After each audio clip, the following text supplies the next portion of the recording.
O'zi biladi, kimga ikkinchi xotin bo'lib tekkanini. Luiza Rasulova Dilnoza Kubayeva unga o'rnak bo'la olmasligini aytdi. Assalomu alaykum, siz bilan Yangiliklar uz kanali.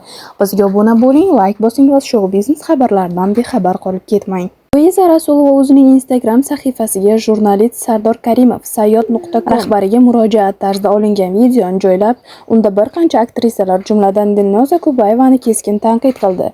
Aktrisa so'z boshida Sardor Komilov bilan bo'lgan voqeani aytib o'tgan. Assalomu alaykum, hurmatli Sardor aka.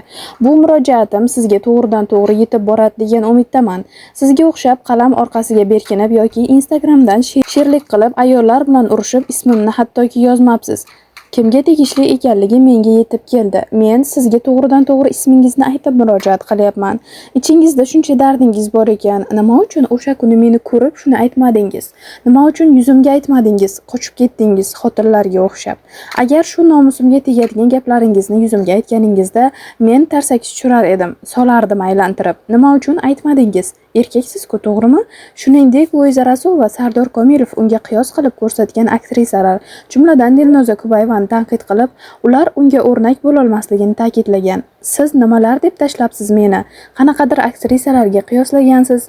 Dilnoza Kubayeva yoki aytib o'tgan aktrisalalaringizga meni qiyoslab o'tirmang. Ular men uchun primer emas. Dilnoza Kubayevaga keladigan bo'lsak, o'zi biladi menga kim ekanligini, kim bo'lishimni va kimga nechinchi xotin bo'lib tekkanini. Xohlasangiz intervyu qilib so'rab oling. Yana aytaman, ular menga primer emas, o'rnak bo'ladigan. O'rnak qilmoqchi bo'lsangiz, shunga arziydigan insonlarni gapiring. Siz o'zingiz avval o'rnak emassiz. Avval pichoqni o'zingga ur, og'rimasa birovga. Yana ko'p aktrisalar haqida gapirgansiz. Ya'ni qiyoslab, xuddi ular gul, men esa balchiqdan chiqqanman. Sanab o'tgan aktrisalalaringizning birortasi 17-18 yoshli vaqtimda sizning loyihalaringizga borib yurganimda umuman kelmagan. Siz bilasiz buni. Qachondir ketini kovlab yurgan insonlaringizni hozir menga o'rnak qilib ko'rsatyapsizmi? Sizni hurmat qilmay qo'yganimning sababi ham shunki, xotinlardan battarsiz, ulardan battar shallaqsiz. Ular bilan olishasiz, nimasinidir kovlaysiz. Sizga kim qo'yibdi kovlashni? Qachonlardir Yulduz Usmonovaning ham yopiq taqdimotida ishtirok etganman.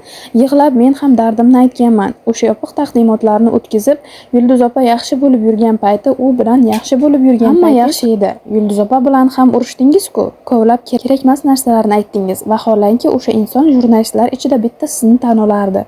Siz o'sha insonni yaxshi ko'rib hurmat qilardingiz. Shuningdek, Luiza Rasulova unga o'rnak qilib ko'rsatilgan birorta aktrisa xalqqa yordam bermasligini, birortasining ham shaxsiy fondi yo'q ekanligini alohida ta'kidlab o'tgan.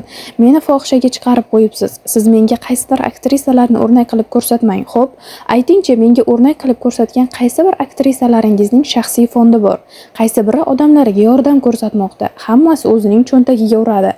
Sanab o'tganlaringiz sipo kiyinib xalqqa yaxshi ko'rinishi mumkin, lekin ularning ham o'ziga yarasha tarixi bor. Menga ularni o'rnak qilib ko'rsatmang, deydi aktrisa so'zining oxirida.